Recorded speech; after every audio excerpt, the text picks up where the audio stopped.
Hello students of class 12th math बच्चे, जैसे कि आपका चैप्टर नंबर फर्स्ट चल रहा है जिसमें बेटा हमने एक्सरसाइज फर्स्ट ए जो है वो डन कर ली है। आज बेटा हम एक्सरसाइज जो है आपकी फर्स्ट बी उसको उठाएंगे। फर्स्ट बी एक्सरसाइज है क्या बेटा, फंक्शंस के बारे में है, जिसमें बेटा हम रीड करेंगे व्हाट इज़ फंक्शन, की फंक्शन होता क्या है। इसको ज़रा ध्यान से समझना। वो बोला let X and Y be two non empty sets. मेरे पास एक्स है एक वाई है, वो दोनों के दोनों क्या है, नॉन एम्प्टी सेट्स हैं। ठीक है, एक फंक्शन है एफ जिसको डिफाइन करा गया है एक्स से लेके वाई तक। तो देखो बेटा, का फंक्शन है एक्स से लेके वाई तक। इसका ये रूल होना चाहिए कि एक्स की हर एक एलिमेंट के लिए वाई का हर एक एलिमेंट मिलना चाहिए। अब इसका मीनिंग क्या है, फंक्शन जो है वो एक मैपिंग होती है ऐसी जो किसी सेट एक्स से लेके किसी सेट वाई तक जाती है।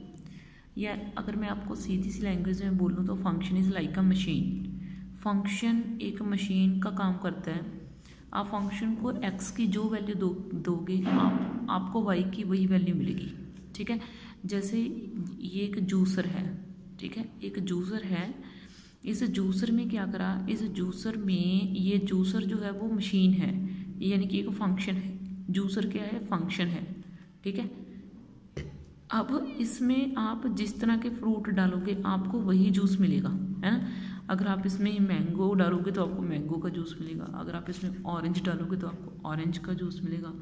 अगर आप इसमें लीची डालोगे तो आपको लीची का जूस मिलेगा। ऐसे अलग अलग जो है आपको जूस मिलेगी। ठीक है, तो इसमें आपने एक्स डाला, फंक्शन के अंदर एक्स डाला, आपको वाई मिल गया। ठीक है, तो ये होता है एक फंक्शन। फंक्शन एक मशीन की तरह होता है। आप फंक्शन में एक्स की जो वैल्यू दोगे आपको उसके अकॉर्डिंग वाई की वैल्यू मिल जानी है। कि आप फंक्शन में एक्स की जो वैल्यू दोगे आपको उसके अकॉर्डिंग वाई की वैल्यू मिल जाएगी। समझ में आई आपको बात। ठीक है, आप फंक्शन में एक्स की जो वैल्यू दोगे आपको उसके अकॉर्डिंग वाई की वैल्यू मिल जानी है। ठीक है, ओके। तो अब देखो, इसको ऐसे लिखते हैं F X is equal to Y. वैसे फंक्शन एक मैपिंग होती है एक्स से लेके वाई तक की। ठीक है, और जो एक्स होता है, जैसे मैं इसको दोबारा से लिख लूँ, एक्स एंड वाई सेट्स हैं। X and Y are sets. ठीक है, एक्स एंड वाई आर क्या है, सेट्स हैं। ठीक है, ये दोनों क्या है, आपके सेट्स हैं। और जो एक्स होता है ना, इसको डोमेन बोलते हैं। क्या बोलते हैं इसको, डोमेन। और जो वाई होता है इसको क्या बोलते हैं, रेंज। ठीक है, इसको क्या बोलेंगे, रेंज। एक्स को क्या बोलेंगे, डोमेन, और वाई को क्या बोलेंगे, रेंज। तो बेटा एक्स को क्या बोलते हैं, डोमेन, और वाई को क्या बोलते हैं, रेंज। ठीक है, आप एक्स जिस तरह का डालोगे, यानी कि आप इसमें से जिस तरह का एलिमेंट डालोगे आपको इधर से वैसा ही एलिमेंट मिल जाएगा।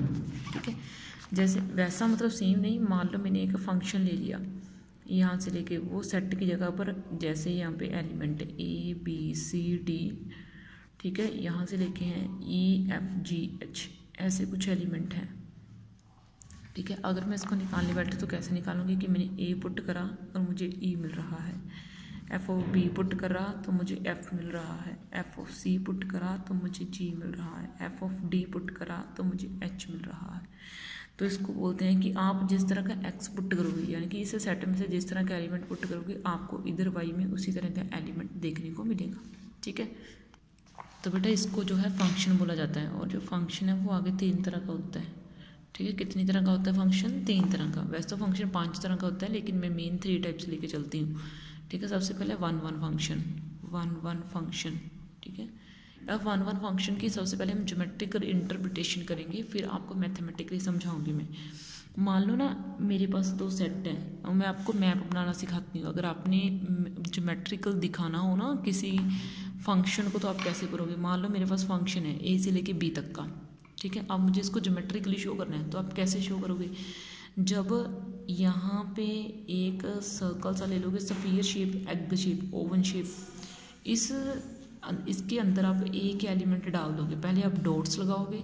मान लो इस ए के अंदर 5 एलिमेंट हैं, ए बी सी डी ई। ठीक है, आपने 5 डॉट लगाने हैं और 5 मतलब जितने भी एलिमेंट होंगे उतने डॉट लगाने हैं। ठीक है, अगर 10 एलिमेंट है तो 10 डॉट लगाने हैं, अगर 20 एलिमेंट है तो 20 डॉट लगाने हैं। ठीक है, और इधर बी के एलिमेंट लिख लेने हैं, ठीक है, लाइक आई जे के एल एम। यहाँ पे आपने क्या करना है, बी के एलिमेंट राइट कर लेने हैं, इधर आपने ए के एलिमेंट राइट कर लेनी है। तो देखो नेक्स्ट मुझे क्या करना है, तो इसको हम बोलते हैं क्या, इसको हम बोलते हैं ज्योमेट्रिकल इंटरप्रिटेशन। क्या बोलते हैं इसको, ज्योमेट्रिकल इंटरप्रिटेशन, यानी कि सेट्स के ग्राफ बना के हमने क्या करना है, चीज़ों को शो करना है। ठीक है, कि आपने क्या करने हैं, सेट्स के ग्राफ बनाने हैं और फिर आपने सेट्स के ग्राफ बना के चीज़ों को क्या करना है, शो करना है। ठीक है, अब सबसे पहले मैं आपको 1-1 फंक्शन बना रही हूँ। 1-1 फंक्शन में क्या है, जब ए सेट के एक एलिमेंट की सिर्फ एक ही इमेज बने, यानी कि एक डोमेन की एक रेंज हो, मतलब देखो ये तो थी आपकी ज्योमेट्रिकल इंटरप्रिटेशन। अगर मैं आपको 1-1 फंक्शन समझाना चाहूँ तो मैं आपको यहाँ पे समझा सकती हूँ 1-1 फंक्शन के बारे में। ठीक है, 1-1 फंक्शन। ठीक है, अब देखो 1-1 फंक्शन के बारे में अगर मैं आपको समझाना चाहूँ तो यहाँ पे आपको समझा सकती हूँ। तो देखो 1-1 फंक्शन में क्या है, मान लीजिए एफ है, वो किसी सेट से ए से लेके सेट बी तक का एलिमेंट है।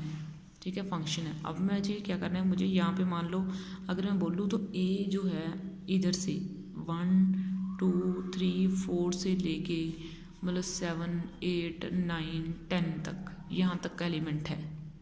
ठीक है, कहाँ तक का, 1 2 3 4 से लेके 7 8 9 10 तक का। मतलब अगर मैं आपको फंक्शन बना के दिखाऊँ तो फंक्शन इधर से लेके इधर तक का 1 2 3 4 से लेके 5 6 7 8 तक का, इतना जो है वो मैंने अकेले क्या ले लिया, एलिमेंट ले लिया। तो देखो अगर मुझे 1-1 बनाना है तो इसके लिए मुझे ज्योमेट्रिकल इंटरप्रिटेशन सीखनी पड़ेगी। ज्योमेट्रिकल इंटरप्रिटेशन के लिए मुझे क्या चाहिए, यहाँ पे मैंने एक सर्कल सा लगाया और यहाँ पे मैंने एक सर्कल सा लगा दिया, 2 सर्कल लगा दिए। इतना लगाने के बाद यहाँ पे मैंने इसका नाम 1 दे दिया, इसका नाम 2 दे दिया, इसका नाम 3 दे दिया, इसका 4, क्योंकि यहाँ पे ना इसके जो है एलिमेंट आते हैं और यहाँ पे आते हैं इसके एलिमेंट, यानी कि which is 5 which is 6 and which is 7 and which is 8। ठीक है, अब इतना करने के बाद क्या करना है, अगर एक वैल्यू मतलब 1 को पुट करा मैंने, f(1) पुट करा तो मेरे पास 5 निकल के आ रहा है, तो मैंने 1 को 5 से मैच कर दिया, 5 को 2 से मैच कर देना है, 3 को 7 से। वैसे ही ये आपका आ गया 1-1 फंक्शन। तो ये कौन सा फंक्शन है आपका, 1-1 फंक्शन। अब बच्चों का क्वेश्चन, 1-1 फंक्शन के सब अलग अलग तरीके में आपको समझा देती हूँ। तो इस तरीके का फंक्शन 1-1 होता है जब इधर वाले हर एक एलिमेंट की सिर्फ इधर एक ही इमेज बननी चाहिए, एक से ज़्यादा नहीं बननी चाहिए। अगर मैं आपको ज़रा और तरीके से समझाऊँ तो मान लो मेरे पास ये है एक एलिमेंट 1 2 3 4 5, 1 2 3 4 5। ठीक है, ये है, इसे समझो ज़रा ध्यान से और। ठीक है, फंक्शन को तो देखो बेटा इसमें क्या है, मान लीजिए क्या बच्चे ये पूछेंगे क्या इसकी इमेज अलग, तो अब देखो बेटा 1 को मैंने 4 से मैच करा, 2 को मैंने 1 से मैच करा, क्या 4 को 2 से मैच करा, 3 को 5 से करा। ठीक है, इसका एक भी एलिमेंट बचना नहीं चाहिए। मान लो यहाँ से मैंने 3 कट कर दिया, इसका एक भी एलिमेंट इधर बचना नहीं चाहिए। अगर इसका एक एलिमेंट भी खाली बच गया इधर वाली साइड, अगर कोई एलिमेंट खाली बच गया तो वो फंक्शन 1-1 नहीं होगा, तो वो फंक्शन होगा मैनी वन फंक्शन। ठीक है, तो वो क्या होगा, मैनी वन फंक्शन। इधर वाली साइड कोई भी एलिमेंट नहीं बचना चाहिए। अब बच्चों का क्वेश्चन क्या, इधर वाली साइड कोई एलिमेंट बच सकता है? हाँ, इधर वाली साइड कोई एलिमेंट बच सकता है, लेकिन इधर वाली साइड कोई भी एलिमेंट खाली नहीं रहना चाहिए। हर एक एलिमेंट की इमेज बननी चाहिए, कोई भी एलिमेंट खाली नहीं रहना चाहिए।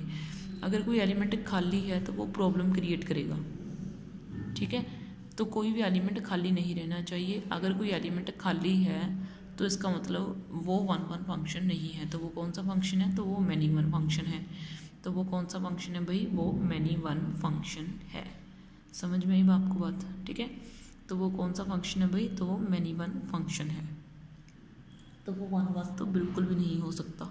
ठीक है, तो अब देखो बेटा, अगर मैं आपको एक और टाइप करवाऊँ 1-1 की, 1-1 फंक्शन के बारे में थोड़ा सा और समझाऊँ। मान लो ये एक सेट है, इस सेट में एलिमेंट है 3 9 8 2 कुछ भी हैं। ठीक है, मान लो यहाँ पे हैं 7 8 कुछ भी मैंने एलिमेंट ले लिए, 1 2 7 8 नहीं 7 6 5। ठीक है, ये मैंने एक एलिमेंट ले लिए। अब होता क्या है, ये आपके ए के एलिमेंट हैं, ये आपके बी के एलिमेंट हैं। ठीक है। ये आपके किसके एलिमेंट है, ये ए के, ये बी के। अब इधर वाली साइड तो एलिमेंट मेरा खाली रह सकता है, ठीक है, इधर वाली साइड तो मेरा एलिमेंट जो है वो खाली रह सकता है, लेकिन इधर वाली साइड अगर कोई एलिमेंट खाली हुआ तो फंक्शन 1 1 नहीं है। अब ये 1 1 है, अब ये 1 1 है क्योंकि इधर कोई भी एलिमेंट नहीं बचा, इधर वाली साइड बच गया, ठीक है। तो आज मैंने आपको 1 1 फंक्शन के बारे में समझा दिया, तो नेक्स्ट वीडियो में मैं आपको ऑन टू फंक्शन के बारे में समझाऊंगी। ओके बेटा, थैंक यू।